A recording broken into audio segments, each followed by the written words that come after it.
Hello everyone, this is Marie Blue Angel here, and I am back for the final time with the demo for Love and Country. If you've been following thus far, you will know that I last time got to see how Lillian and Anton met, the blonde gentleman in the trio here. And that was lovely to see how they met and their interactions with one another. And so now, instead of making a choice to take the train without Émile, I'm making Lillian wait for him and see what kind of explanation he has for being so late and missing the train to Basel. Because how dare he? What happened? Did something happen? Is he okay? I don't know. I'm a little worried, to be honest. Or was worried, rather. Anyways, this is a very short intro, but let's just get into it because I am ready to see what more of the story we have for the demo. Let's go. Ah, vous montez, mademoiselle. Are you boarding, miss? I should wait for Émile. Wait for Émile and miss this train. We won't meet, Anton. If Margot thought my odds of successes were good on my own, she wouldn't have bothered to partner me with someone as difficult as Émile. There is no use in me crossing into enemy territory if I can't get back out. As much as a part of me wishes I would get rid of him, Émile sounded like he had a plan for how to get Denham across the border. We'll just have to hope that Denham can hold on for an extra day. I might as well head back to Margot's. She'll probably know how to get in touch with Émile. I shake my head at the attendant, gather my bags, and turn on my heel. As I exit the station and begin heading down Boulevard de Strasbourg, I spot a man in a burgundy scarf carrying a valise in his hand, running fast towards the entrance. Émile! Émile skids to a halt at the sound of his name and spins around wildly, searching for the source. I wave my hand in the air like a lunatic until he finally notices me and trots over. We missed the train! He stops in front of me, completely out of breath. To Basel? Merde. Merde. Shit. He says with a little hat look. Look at his little outfit. I mean, it's the same outfit with his coat on, and now he has a hat, so it's not that different. When is the next one? Tomorrow. He bends over, clutching his knees for support. His words come out in pants. What? Burke, I'm going to be sick. What the hell happened? I ran all the way here. I can see that, but why? What happened? I was delayed. Because? Because. Fuck off. Just tell her, Émile. I waited for you this time, okay? Yes, he doesn't need. Émile does not need to know that I technically did not choose to wait for him the first time, okay? And you know what? It's fine. I cross my arms, now thoroughly irritated. If he had an explanation, perhaps I might be in a more forgiving mood. Accidents happen, after all. But it seems he is no less the jerk than he was last night. Just a less fun version. I look him up and down with a scrutinizing eye. He appears to be wearing last night's outfit. I didn't notice in the dim light of the bar, but in the brutal light of day I can see how ratty his clothes actually are. The elbows of his jacket are patched, the lapel is covered with cigarette burns, and the thread holding his left sleeve on is only doing so under protest. His hair is a tangled mess, and he's covered in a sheen of perspiration. If his condition is any indication, his reveries must have gone on long after I left La Lipoulou. I can't say that. You are just in time for me to head back to Madame de Givry's. What? No. If we can't leave today, I have to let her know. No, we can still figure this out. No need to get the old lady involved. Come. He stalks into the station, and I follow, albeit unenthusiastically. I don't feel right about this. Émile, let's just try again tomorrow.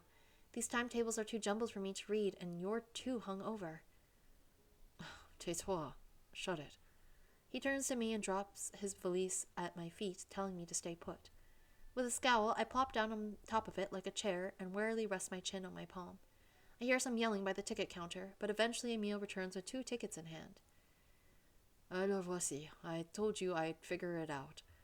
If we take the 12:20 to Bern, we can catch a train from there to Basel. Problem solved.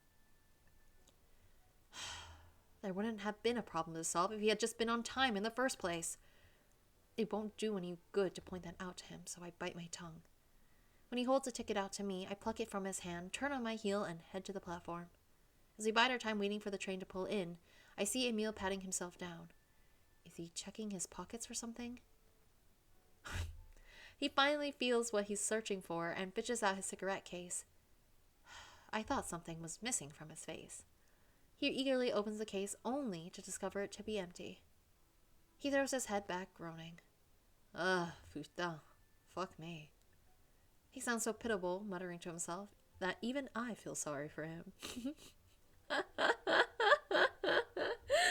Why didn't you roll anymore last night? My dude, you were probably like just so drunk. Like you were just like whatever. Like I get it, but also what happened? Oh, pourquoi j'en ai pas roulé plus hier soir? Why didn't I roll more last night? Do you want me to watch your things while you buy cigarettes? Yeah. He's tenuous in his response, but his smoking habit wins out his mistrust. We'll do anything for a cigarette, apparently, which is cool. I can respect that. Whatever, that's your choice. I mean, again, I think I explained earlier. I didn't. No, I didn't. I don't partake in smoking of things, and whatever, that's fine. That's a personal choice. Great. I just don't like when people are smoking right in front of me because I get very nauseous from the fumes, and that's no fun. But anyways, Émile went. He's going to get his cigarettes. He jogs away, leaving me calling after him. Just hurry back. I won't stand for missing 2 trains in a row. He returns only just as our train pulls into the station. We head down the platform to our assigned car.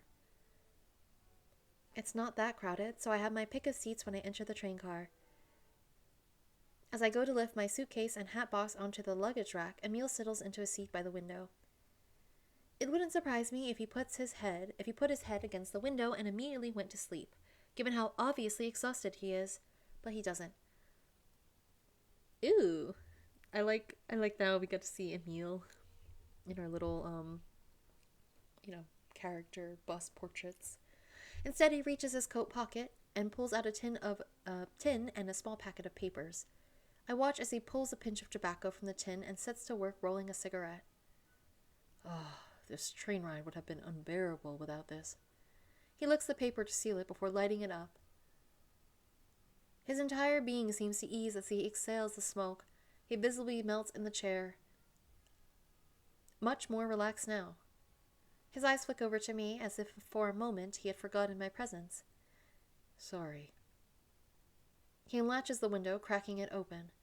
He's careful to send the next puff out the window. Thank you. For what? Sorry and thank you. What are we talking about? Sorry for smoking. Sorry for, being late. Thank you for waiting for him. Sorry, I didn't choose you the first time. That's my bad. That's not Lillian's fault. That's my bad. That's me. That's Marie Blue Angel. So don't blame Miss Lillian here. I made her take the train without you the first time. For letting me buy these. What was I gonna do? Say no? You could have. I wouldn't blame you for being petty after the stunt I pulled this morning. What happened anyway? The whole thing is so stupid that I don't even want to say it out loud. He studies me for a moment before sighing, apparently resigning himself to looking like a fool. I woke up in a locked room.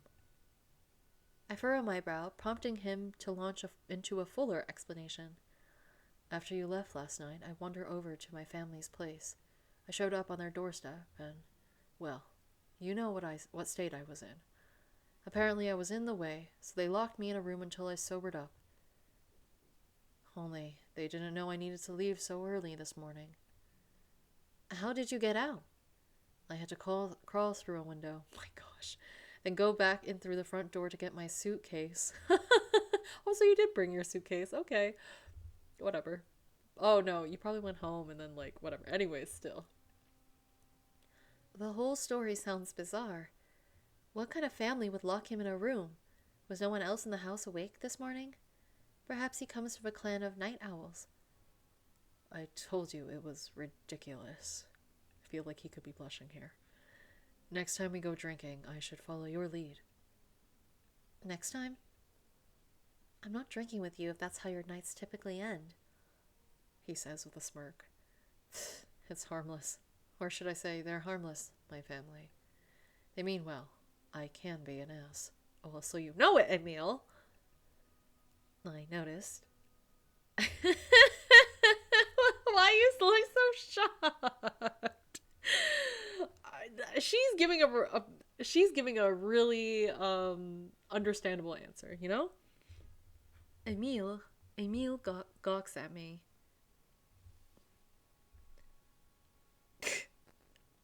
What? I wasn't supposed to agree with you that quickly?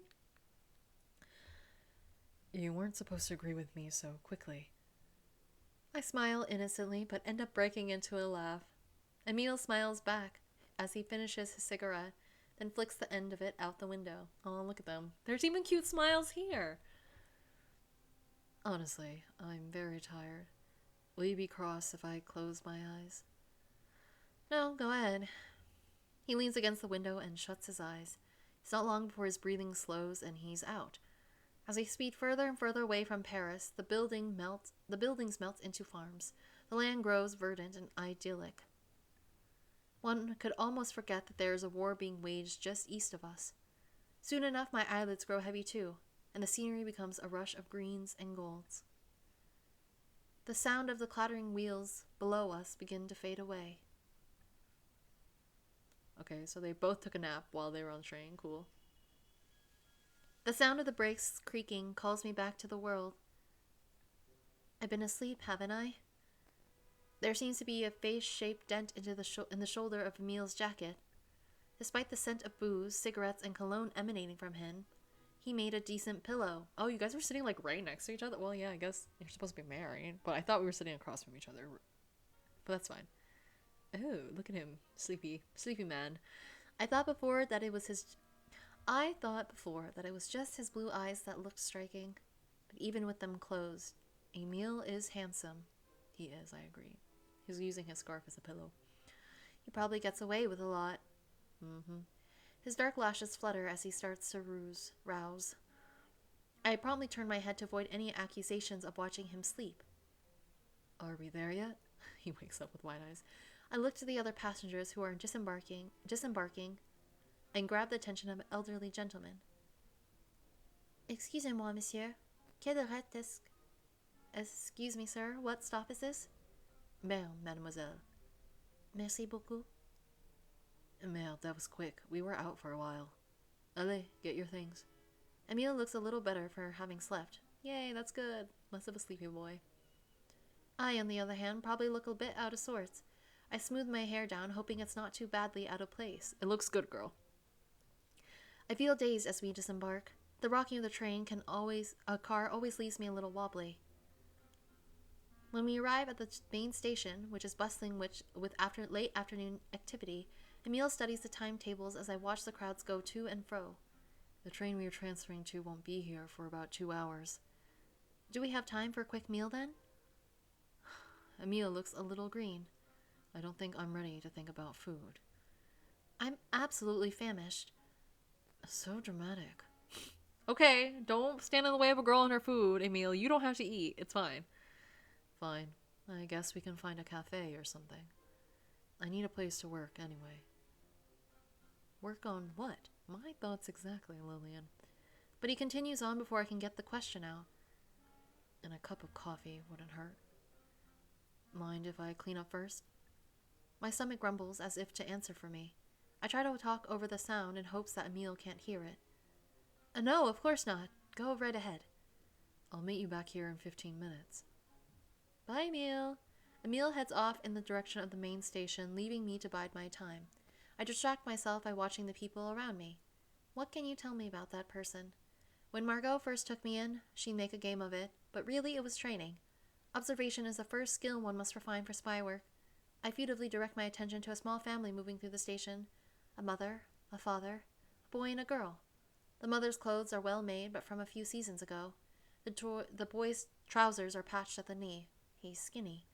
The father anxiously rifles through 4 sets of what looks like to be identification papers as the girl holds onto the tail of his jacket, her other arm clutching a winking doll. They have fallen on hard times, like so many since the fighting broke out. It seems the shadow of war has touched everyone, even in a neutral country like Switzerland. I'm lost in my study of them until I notice a gentleman reaching for my bags. Wait! The gentleman pauses. Oh. Who are you? I don't recognize. Who is this, guys? I don't. Me and Lillian on the same page. It's Émile. He looks really good cleaned up. Like, and how did you do that? Did you just, I guess that's what you brought in your valise.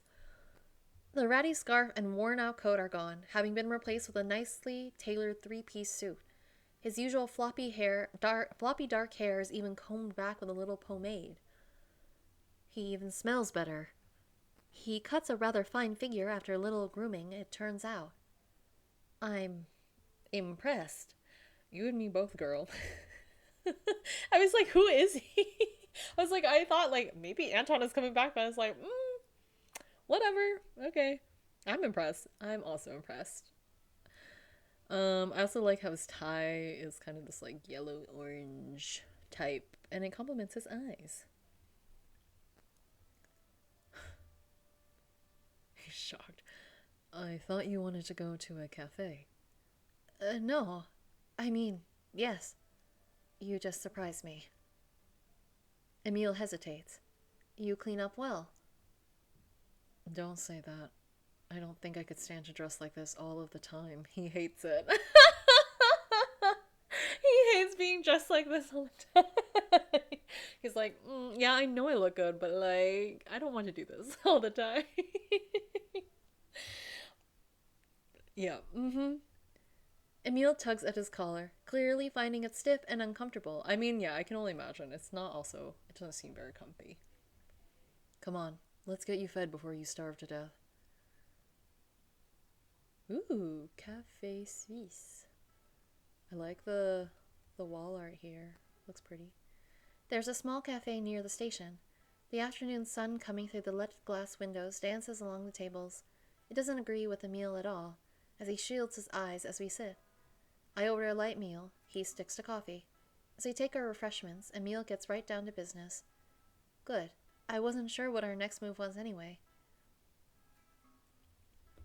My God, he looks so good. Like, it's like the ambiance of the cafe and the sunlight. It's just, he's extra striking. My God, that was the artist's intention. It was the writer's intention. This artist, the game dev's intention. Please, I need to pay attention. Pay attention. You brought your papers with you, yes? I nod. Hand them over. Why? I need a look at the originals. I pull my passport papers from my purse and pass them to Émile. He takes a moment to read them. He raises his eyebrows.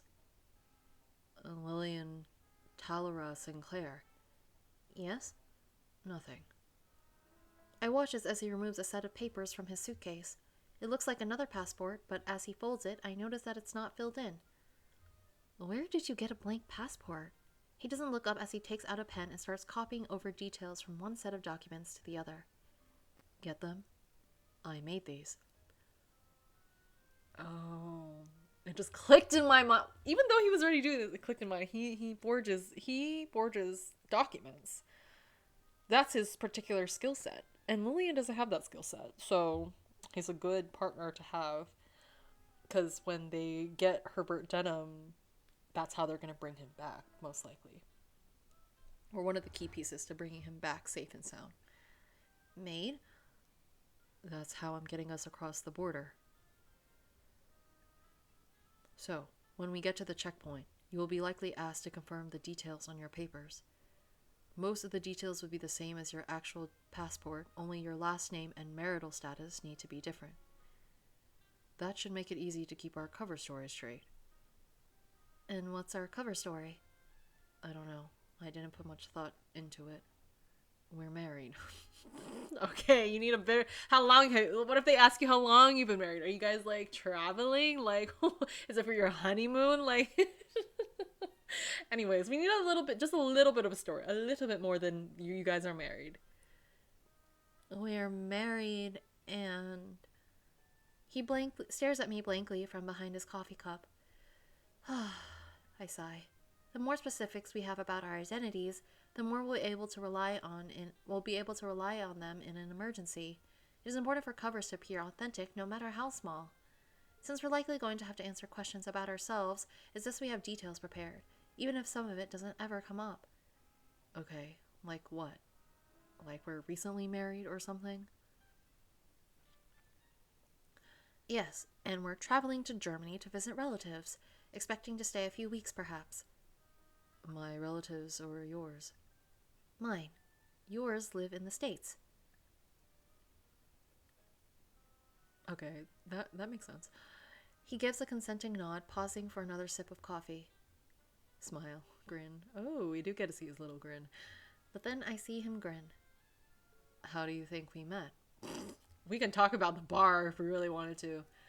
I chuckled as I stir my tea, trying to think. Well, oh yeah, I guess we not back in this day. I guess we can't say we met in a bar. Well, she says as she blushes, we can't say we met in a bar. Why not? I've met some great people in bars. It's not proper. And yet you had not deigned to enter a bar last night, we wouldn't be here today. And who cares about proper anyway? It's 1916. He says. He said it's the present day. F the rules. I get it though.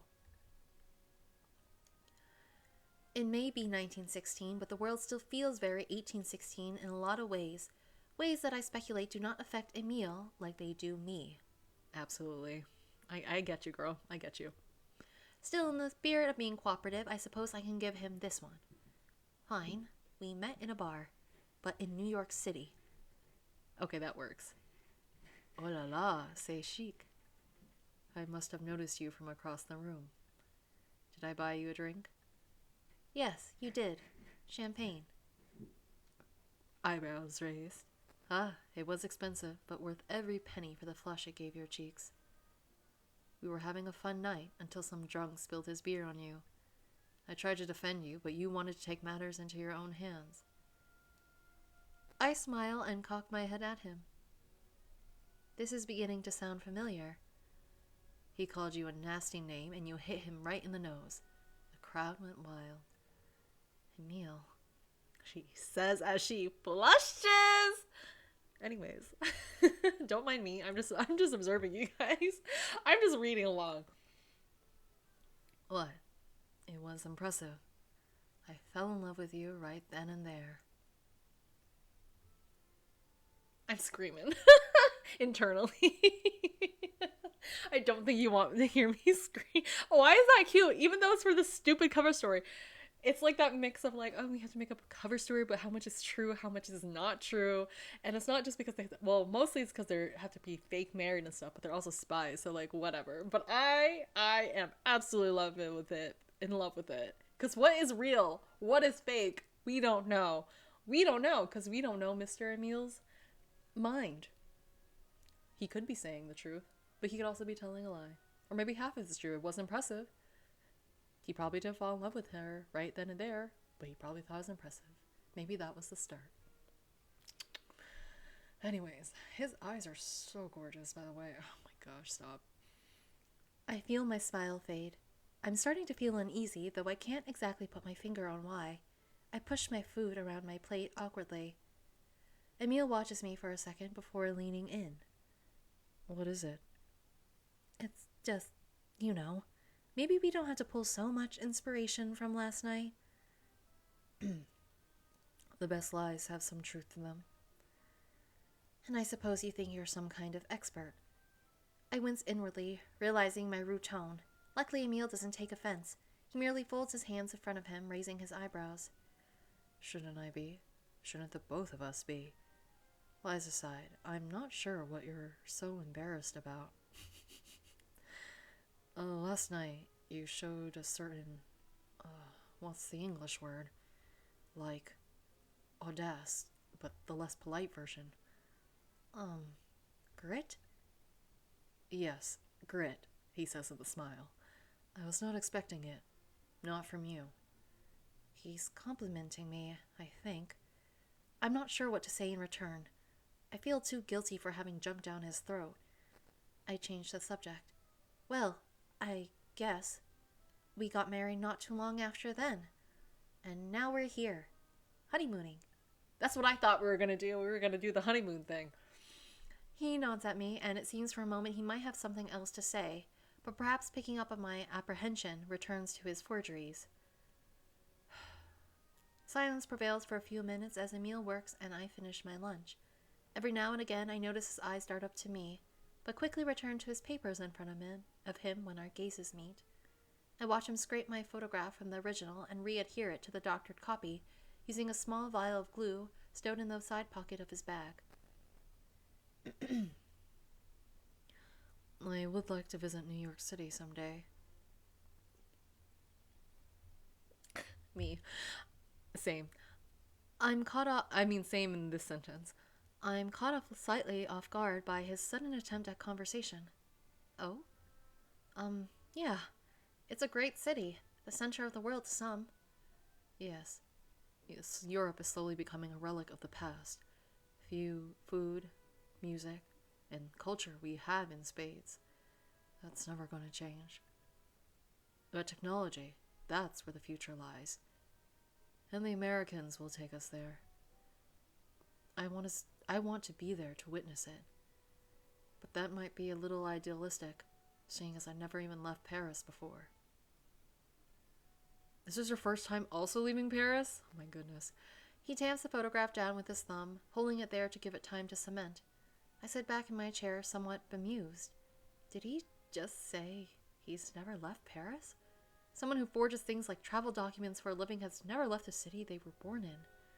I surreptitiously crane my neck to investigate his handiwork. To my untrained eye, it seems the extent of what he's doing is very elementary, gluing and cutting. His penmanship is nice, and it seems he has all the official-looking stamps, but I can't help but wonder if his inexperience of the world will hinder the quality of these documents somehow. These will be our lifelines trying to cross the border. What if they're not good enough? He hands me the originals. Stash those somewhere they won't be found. I assume there's a hidden pocket somewhere in your luggage. I do as he says. At least this all seems fairly routine for him. As he continues to work on the papers, it becomes clear he does know what he's doing, even if I can't measure their caliber. How does someone get to be good at forgeries anyway? Is he an artist? The way his hands deftly handle the tools reminds me of a painter with his brush. And he does hang out in bars. In Paris, especially in areas like Montparnasse, that's where artists, writers, and intellects tend to be found. He puts the finishing touches on the forms, blowing softly in the wet ink before giving his work a final review. I'll wait a few minutes before putting this in your bag. You don't want the ink to smear. I go to read over my new identity, but stop short at the name.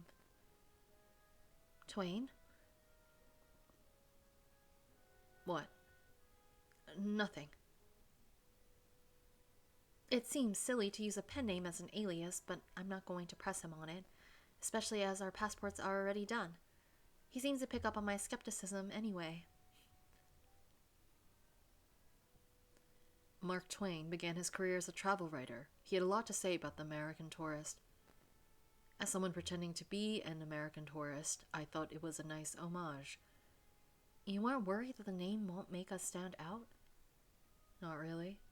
It's not like you are claiming a connection. It's just a funny coincidence. Life's full of those, no? I mean, something like Smith probably would have sufficed, but okay. I guess that makes me... I sigh. Mrs. Lillian Twain. Ça aussi. As does this. Oh, a ring? Émile slides a silver band across the table to me. It clings as it makes contact with my tea saucer. I tilt my head, staring down at the ring. A series of small snickers escapes my lips. Émile scours. What? It's just... This is not the proposal I was expecting. Someone flinging a cheap ring at me across a dirty cafe table. The table's not that dirty. At this, my snickers turn to peals of laughter, and soon I'm clutching my sides. For a second, Émile simply gawks at me, no doubt unsure if he should be offended or not. But soon he realizes I'm not making fun of him, and begins to laugh too. Yeah, Sorry. What on earth is wrong with you? He takes on a jocular tone and goes into an impression of himself. Here, marry me, idiot. The impression is so good it has me wiping tears from my eyes. I inspect the ring, turning it this way and that in the light. It barely reflects anything. It's probably not even metal. Is this thing going to turn my finger green? Émile smirks and shrugs his shoulders. Probably. Don't worry, I'll match you. He pulls out a matching wedding band, which he puts on his own finger. Oh my god, they had, the close-up CG. I was like, they have matching wedding bands. It's fake marriage. It's for an assignment. But I love it. Now both our beringed hands lay on the table. They look like hands that go together, that would fit nicely with interlaced fingers walking down the street. The thought makes my stomach flutter. The laughter has now died down between us, and I realize we're just staring at one another. What's happening? The spell is broken by the chime of bells, the local clock tower alerting everyone of the hour. I retract my hand. Oh, the tension. Oh, we should get going. Of course. He takes a last swig of coffee before gathering up his things. Perhaps we will be able to get along. That's what I wanted. But there is a niggling feeling that I can't quite put my finger on. Okay, well, we'll come back to that feeling later. It's fine. We amble back to the station, our nervous chatter punctuating long, awkward silences. You guys are like, we have to pretend we're going to be married. After the bar last night, I had assumed Émile to be incapable of well-mannered behavior. But as we head back to the train station, he takes every opportunity to be chivalrous and gentle, proving me wrong. At our assigned car, he helps me up the steps, even going so far as to rest a guiding hand on my lower back. He's in husband mode. It's surreal watching him assume a role so antithetical to everything I've seen from him until now. Perhaps this is what the Bureau sees in Émile, beyond his eye for forgery. Perhaps he has an aptitude for play acting. It seems to come naturally to him. I wonder where that comes from. I think a lot of the times when I think about it, where it's like, ooh, you don't know if people are going to have, like, you know, characters or anyone are really going to have, like, some sort of interest or whatever, like, in each other, like, romantically or, like, whatever. And I think, I mean, it's not, like, unlike other types of, like, interest, like platonic or whatever, but I think it always starts with some curiosity. Like, I need to know more about you in some particular thing about you. What manner something happened to you. And this, to me, reads very like, I just want to know why he's kind of like this. Like, I want to know more about him. I just don't, like, you have interests, you care. It's not just a spy mission, is what I'm trying to say. So this will be really interesting to see in the full game. Once through with the business of boarding, we settle into our seats. The edge of his hand brushes against mine, causing us both to jump. It feels silly, so I smile at him, but fold my hands in my lap so it won't happen again. We do nothing but talk to each other. With nothing to do but talk to each other, I begin to feel uneasy. Cute. I didn't realize this earlier, but I like her little L for Lillian. So, Émile waits for me to say something. My words never come, so he eventually fills the silence. So, how long have you been with the old lady? Madame de Givry? Almost 2 years now. And this is the first time she sent you out on a job like this? Well, yes. The Madame didn't start training me right away. It was a while before she trusted me enough. Huh. Well, you are lucky they are training you at all. I never had that. Then how did you learn to do what you do? Most of what I can do, I've had to teach myself. Oh. I guess that's why I'm curious about why you are being taught. Well, I'm learning how to be persuasive, how to get people to give me the things I want. Also, going back to the first part, it seems like, I don't know, like, in actuality, what was happening with the Deuxième Bureau, but, like, Lillian, like, she has to be trained because there's no other, like, she's not a man. She's not a man, and they're not just willing, like, even if she had some other skills, like, they probably wouldn't, like, take her into the intelligence agency without Margot like vouching for her, but also like Lillian developing these types of skills as like, you know, a seductress and like being persuasive in various ways and using, you know, whatever her quote unquote womanly ways to get her way with men, as we kind of saw in the first episode. So I think that's part of like why she's being trained. And that she wouldn't have gotten the opportunity if she didn't do that type of training. Whereas unlike Émile, I mean, obviously I don't know much about what his deal is just yet. He can do forgeries. He's done some other work, but he's kind of learned on the job. But he might have shown some aptitude for this type of work in some ways to someone who mattered at the intelligence agency. And, you know, he's had to learn on the job since then. And here we are. But anyways, I think I read this line. Émile looks at me perplexed. Le pas féminin. As in seduction, he looks with a shocked face. He snickers a little before catching my frown. Oh, sorry. It's just, I've never heard anyone call it something so silly. And you are... I'm what? Not pretty enough? Not at all. You're just so high class. It's hard to picture you... His voice trails off as he apparently does start to picture me engaging in whatever he thinks seduction entails. Never mind. Whatever you have in mind, it's not like that. He smirks and crosses his arms. Okay then. What is it like? What? Le pas féminin. Pretend I am your target. Girl, I mean, you're on the clock, but we don't need to be doing that. Pretend I'm your target. You can just see it in action. It doesn't have to be... I mean, I guess you're technically married, so whatever. Not actually, but for the mission. Charm me. Is he teasing or flirting? I wave off his request. You'd have to have something I wanted, monsieur. Let's say I have information you want. How would you get it from me? Oh, he's serious. I mean, I guess. It's a little on the spot, but it'd be good practice. And the look on his face is so delighted. No harm in showing off, right? Repositioning myself to face him more directly, I look him up and down in consideration. If last night was any indication, I'd have to get you drunk first. What makes you say that? I think drinking put you in a good mood. It put you in the mood for fun. Okay, so you'd ply me with wine, maybe laugh at a few of my jokes. Anyone could do that. It's a fairly straightforward situation, true. But you wanted someone to join in with you, and I fulfilled that role.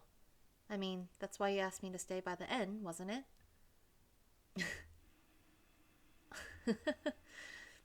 Are you implying that you worked me last night? I give a coy shrug. For a moment, he simply narrows his eyes at me, but then he shakes his head. If all I wanted was someone to join in, that someone could have been anyone. No, you wouldn't get my information then. I did get the information I needed, though. Yes, because I was supposed to tell you. But you weren't making it easy. And if I had let you drink your fill, who knows if you'd been clear-headed enough by the end of the night to remember what you were supposed to tell me. He throws his hands up. Fine. Say the information I had was secret. Getting me drunk would not necessarily be enough. What would you do? She's like, I gotta see if there's witnesses in this car. I pop up from my seat to survey the car. I'm happy to put on a demonstration to prove my point, but I don't want to be indiscreet. We are in public, after all. It's not crowded. The nearest person is 4 rows away and facing the opposite direction. No one will notice, probably.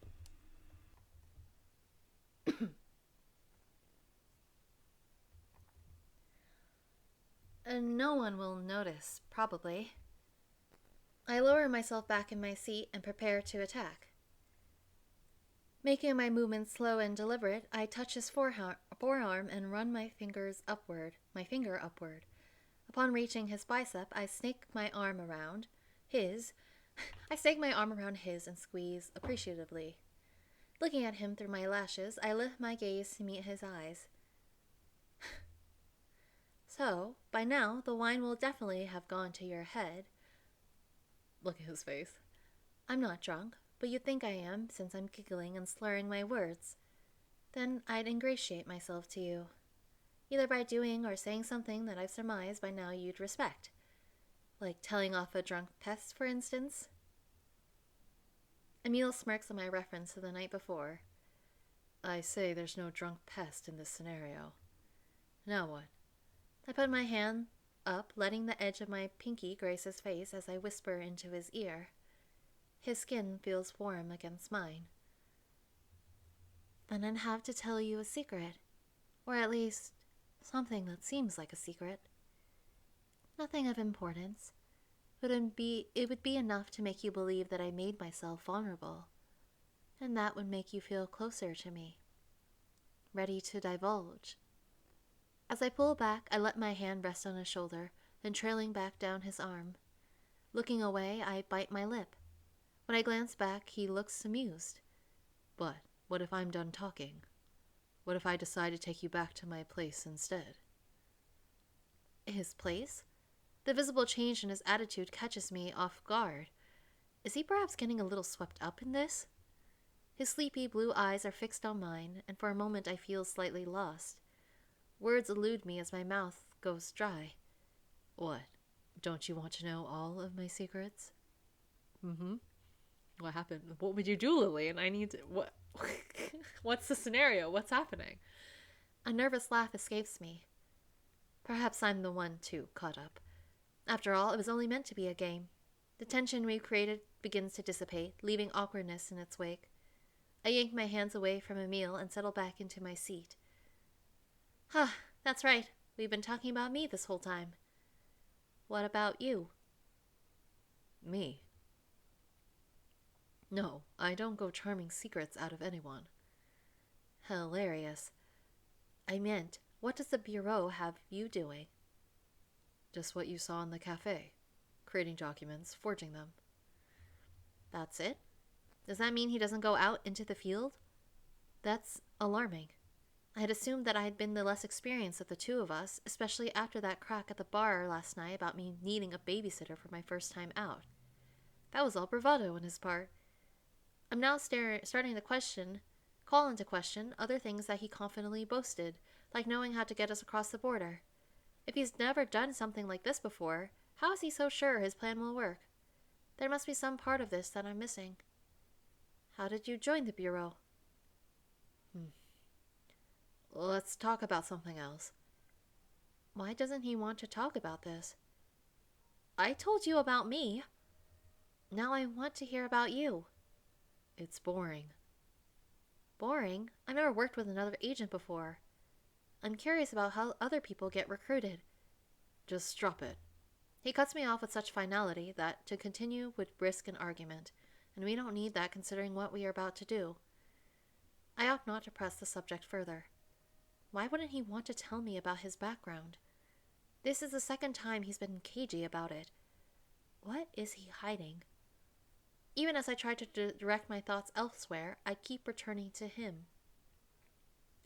Émile resolutely looks away, determined to keep our eyes from meeting. He sinks deeper and deeper into a scowl as I watch him. Margot said the two of us together would make a good team, but what if she's wrong? He hasn't given me much reason to believe he's up to the task. Émile doesn't renew the conversation, so we sit together not talking. The silence carries us through the hills until our train pulls into Basel. Émile and I disembark at the Badischer Bahnhof. The station technically resides on the Swiss side of the Rhine, but it has a series of subterranean tunnels that lead to the German border. It used to be that you could cross borders in Europe without much trouble, but ever since the war broke out, those borders have closed, and passing checkpoints like this are the only way for civilians to go from country to country. We follow the posted signage until we reach the back of a long line. Over the din of the crowds, we hear a stentorian voice from the gate call out, "Please have your papers ready." Past the checkpoint, I see a number of men in gray uniforms milling about. Soldiers. Of course, I knew to expect that, but it's a more intimidating sight than I had imagined. Émile wraps his arm around my waist and whispers directly into my ear. Are you ready? I chew on my lip absently. I thought I was. The rest of the operation hinges on this moment. As the gravity of that hits me, my stomach twists into a knot. I attempted to hold my nerves at bay by taking a deep breath. I lie. I'm ready. Are you? Émile nods confidently. How does he look so self-assured when he's actually never done this before? My sense of foreboding grows as we inch forward in line. There's no going back now. A passport and travel license are required. What is he saying? That's right. I need to translate for Émile. We need to have our papers out. I retrieved the papers Émile gave me from my handbag. A passport and a travel license. It's all here, and it looks good, I hope. There should be no issue. After all, Germany is not at war with America. And the last stamp shows we're coming from Switzerland, a neutral country. As long as Émile's handiwork is good enough, we'll be fine.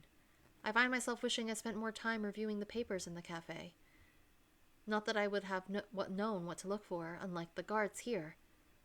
The line creeps forward, slowly, as the guards check each person's papers. My legs wobble a bit as we move along. We're almost to the front of the line now. Out of the corner of my eye, I notice Émile giving his necktie a small tug. He rolls his shoulders back as if assuming some kind of defensive stance. Maybe he is nervous, after all? Was his confidence just a front? It must have been. After all, he's never done this. I face forward. Just stay calm, Lillian. You guys got this. Next. We report to the window and slide our papers under the glass. The guard knits his brows as he starts shuffling through our documents. He's taking his time to review them. Is he looking closer than we want him to? If he spots any flaws in our papers, we are through. Being caught with fake documents is a serious offense. We won't just be turned away. We'll be put under arrest. My doubts overtake me. I need to do something. Something that draws attention away from the papers. Name. I start speaking my loudest, most obnoxious American accent. I guess I can try reading this since I'm supposed to not really be good at German. Ich bin Frau Lillian Twain. Und das ist mein Mann. I am Lillian Twain and this is my husband. I go out of my way to mispronounce everything. Even Émile, who couldn't understand any of it, can tell that German shouldn't sound like this, and he looks a little shocked right now. Edward, Twain. I pinch his cheek with every word, and Émile looks disgusted. He swipes my finger away from his face and forces my hand into the crook of his elbow. A strained smile forms on his lip. We just got married. I shove my hand towards the glass and excitedly point to my ring finger. The guard looks appalled, but his attention is fully on me now. Émile laughs nervously. Now. Let the man ask his questions, darling, so we can be on our way. I feel him squeeze my hand hard. He wants me to stop. But I can't stop now. I've got no choice but to stick with this. And apparently, I've also got to keep Émile from saying anything. Because anyone with ears could tell he's not American. Yes, darling, please shut your hole, because you are not American. And I was going to say, he's not American, obviously. That's the cover, but he's not supposed to be speaking English. Because he doesn't have, like, American accented English, which is more than fine, obviously, but not for this purpose. This is a catastrophe. I feel wild panic rising in me, but I push it down with all my might. If I can just get us out of here. Just a few more questions, and then we'll be gone. I playfully slap Émile on the shoulder. She's like, I'm an actress. Oh, I know, honey bunny. I'm just so excited is all. Oh, they're cute. Look at them. They're so cute. He's so shocked, and the German officer is just like, hello. I give Émile a look that I hope comes across as loving before turning my attention back to the guard. He almost looks hesitant to ask the next question. Birthday? Good births. Oh, that's birthday, isn't it? I say this mostly for Émile's benefit. Mine is 15th of June, 1895. They switched the date around. They switched the date and the month around here. Isn't that funny, darling? Yes. Funny. November 1st, 1893. I repeat this back to the guard in German, more louder than necessary. What is the reason for? Someone waiting in line behind us calls out in impatience. This is so hilarious. Sorry, I just keep looking at like this. She's looking at the guard, Emil's looking at her. Whatever. It's fine. The guard's looking at them. It's hilarious. Hurry up! If the guard wasn't already annoyed enough to hurry us along, the increasingly impatient mob behind us would have incentivized him. Should incentivize him. Just a little more should tip everyone over the edge. A little public display of affection ought to do the trick, like the Americans do. I spin towards Émile and stake my hands up on the front of his suit jacket. Then, standing on my tippy toes, I tilt my head and lean in to kiss Émile. When he sees me approaching, however, he refuses to play along and instead turns his face away. Sir, we are trying to get through to Germany. Do you not want to go to Germany? My lips clumsily crash into his cheek. Despite the awkwardness, I still achieved the intended effect. The crowd behind us, at first grumbling and irritable, is now shuffling uncomfortably in silence. As I break from Émile, I catch a look on his face, the slightest hint of disgust. I'm stunned. Was the thought of kissing me that terrible? Gosh. The guard coughs to try and get my attention. When that fails, he just sighs. The universal sign of giving up. Just go. He slides our papers back to us. Danke. Auf Wiedersehen. I grin and wave at the guard, as if completely obvious to the horrid display I just put on. Émile all but races us through the turnstile. You did your job, girl. That was a beautiful improv scene. The crowds on the German side of the station are thinner and full of armed soldiers. Fortunately, they pay us no mind as we hasten down the corridor. My hand is still ensnared in the crook of Émile's arm, which he holds tight against him in order to yank me along. We finally stop in front of the public telephones, none of which are currently in use. Seemingly satisfied that we are far enough away from any eavesdroppers, Émile begins scolding me in hushed tones. Are you insane? What the hell was that? Stop! You're making a scene! I'm making a scene? What do you call that back there? I don't think I felt more embarrassed in my entire life. Well, I'm sorry that you felt embarrassed, but it had to be done. Pourquoi? Why? You think the papers weren't good enough? It's not that I didn't think they were good enough. I mean, you saw how closely he was looking. He attempts to massage the frown lines out of his forehead to little avail. If I didn't do something, who knows what would have happened. Je ne peux pas croire ça, putain. I can't fucking believe this.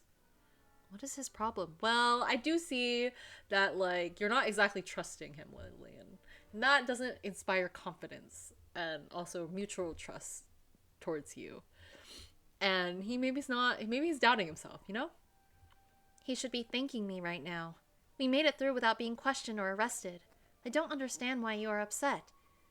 Émile pauses the angry raking of his hair through his raking of his fingers through his hair to gawk at me in disbelief. Really? You don't know why I'm upset. You may have forged every kind of document you can think of, but have you ever been the one to test their efficacy? No. What? Look, you said so yourself. You never left Paris before, and... I knew it. Back in the cafe, you made a face. A face? Yes, a very concerned face, like you ate something bad.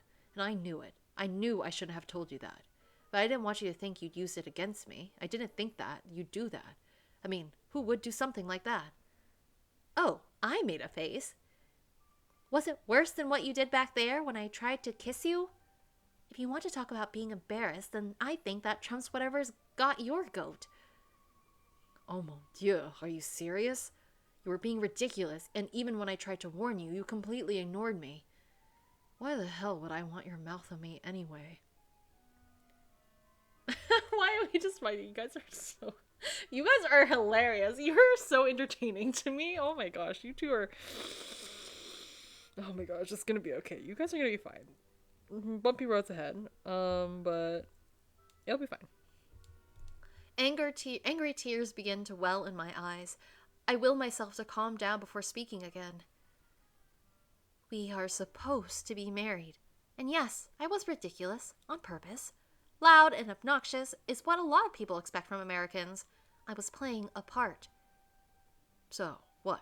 You're an actress now. Better than you. What kind of accent were you even trying to do? He was trying. You know what? The effort was given, but also, I feel that you should trust each other a little bit more. I do understand that Emile would be upset. And I understand that, like, Lillian would be concerned, but I think it was probably going to be fine. But whatever, this just makes for an entire hilarious scene. It'll be fine, guys. N'importe quoi. Whatever. I wouldn't recommend trying to pass an American again, unless you tell everyone you were Cajun. Maybe. Enough. What you did back there was shit, Lillian. That's the point of this, not my accent. He turns from me, muttering under his breath. Ah, quel salope. You're such a bitch. What a bastard. This is the Émile I knew. This is the Émile I knew that was in there all along. What I saw before, that was a mirage. At least I know now where we stand. Just because your ego was bruised, don't take it out on me. There was a risk, and I took care of it. Émile freezes. I see. You think I'm a risk. That's not what I meant. It's clear what you meant. You think I put us at risk. You don't trust my work. You don't trust me. Yeah, this is a problem. You guys are doing your assignment together. This needs to be resolved sooner rather than later. You're right. I don't. And why would I? You lied to me about your experience, about your life. Attendez. I never lied of anything. About anything. What the hell are you talking about? I just don't know how you can expect me to trust anything you say, or worse, that you can even do half the things you say you can. You can trust me. You have to trust me. We are partners, Lillian. But that's out of your control, I understand. And oh, it's so terrible, isn't it? Being stuck with a poor idiot who's never left the city he was born in. And since that is the case, you decided that I don't get an opinion. Go on. Tell me I'm wrong. That's not true. Then why do you keep trying to get rid of me? From the moment you met me, you've been trying to. I wasn't, but now I'm definitely considering it. You want to do this on your own? Oh, please, guys, don't fight right now. Fine. He spins on his heel and starts stalking towards the exit, leaving me to sputter indignantly. Hey, where are you going? He ignores me and continues at a determined pace. Oh, very mature. I run to catch up with him, angry and unsure of how I'll make this partnership work. We gotta follow him. And that is the end of the demo, guys. Clap, clap, clap. Oh my gosh. I am so excited for this to come out. It's gonna be grand old time, and I don't know, I like it. I do think that, like, with Émile and with Lillian and Émile, it's really going to be like they've already touched upon here. It's gonna be about trust. No, I don't need to make a different choice because I already did it earlier. I like that is an answer or an option at the end of the demo for these purposes. But anyways, yeah, I think that is definitely something they're gonna have to work on. And I think they can get through it. I'm interested to see how exactly that's going to happen. Lillian this is her first assignment. She's a little anxious, like, understandably anxious. I don't know, like, if this is Emile's first assignment or, like, he's been out of, like, not even out of the country, but, like, he's probably been on some other, whatever. He's probably done some other things. Maybe they're both first timers. Maybe not. Who knows? I'm sure we can trust the Deuxième Bureau to not, like, leave them to their own devices truly, but maybe not. Maybe I'm putting too much faith into the intelligence agency. Who knows? I really enjoy it, and I really think that, like, these two will be able to make up. As for Lillian Anton, who knows exactly what's going to happen. It's going to be a lot, I'm sure. But I mean, they have different like they get along really well personality wise, but it's a whole issue of like she's French, or I mean she's American, but he's German, and like the war, and like it's not gonna be over in 2 years until like 2 years later. Also, in Anton's route, like I feel Emile would catch up anyways. Probably see him. He's just unless you just don't see him, and I'm like, okay, sure, um, whatever. Anyways, this is really beautiful. I like Love and Country. I like that I get to use a little bit of French. I like that we get to have a little bit of spy work and we get to pretend a little bit and we get to go on a fun, not a fun mission, but we get on an interesting mission that is important for like, you know, that is linked towards like Margot and her personal history, but also rescuing Herbert Denham, who is like important in terms of like information and everything. And it's really interesting to get to see like Lillian grow as like a spy, especially since this is her first mission. I will say, just like, I don't know if you guys could tell, but like I personally like Emile a little bit more. Don't ask me why, even though Anton is he's very charming and gentlemanly like, and like he has good humor and like blah blah blah, and they get along really well. Whatever, I don't know. I'm sure I'll like him. Like I do like him. I just, given the choice, I would choose Emile, even though he's Mr. Grumpy over here, and I think again, like I've said, he and Lillian just like butt heads so much, and I don't know. I think it's just going to be more. I'm more interested in seeing how their story definitely like turns out. I don't know if like once the full game comes out, if I would choose to do Anton's route and then Emile's. So we'll have to see. But either way, I have to just put my vote on there and be like, I feel like I'm more intrigued by Emile and Lillian and Emile. So, anyways, let me know in the comments who you pick to do, whose route you'd pick to do first. Would it be Anton's? Would it be Emile's? Can you do both at the same time? I don't know. Will Lillian succeed on her first mission as a spy? I'm sure she will, but it's gonna be it's gonna be full of ups and downs and roller coasters, I'm sure, and it's gonna be a very like full of like tension and chaos and intrigue and all the wonderful things that spy stories have. So this is really cool. I'm really glad I could play the demo of Love and Country. The game devs and everyone involved did a very lovely job, and I'm really looking forward to the full game. I really hope it comes out this year if possible. No pressure to the game devs. That's just, I always hope that games that I like come out in the same year that I play them. But either way, I know it's going to be good. So I'm sure whenever I do get to play it, it'll be wonderful and fantastic. Anyways, let's see the gallery while I'm chit-chatting. Is there just more? Oh, there's like 1, 2, 3, 4. Oh, because this. Okay, nice. I like that like in a lot of the scenery we get like we get movement in the scene. Oh yeah, this was the Mr. Guy from the beginning. I was like, is that Emile? Oh, lol. Sorry, that was not Emile. This is Emile. So sorry, Emile. Okay, Mr. Grumpy over here. Look at him sleeping.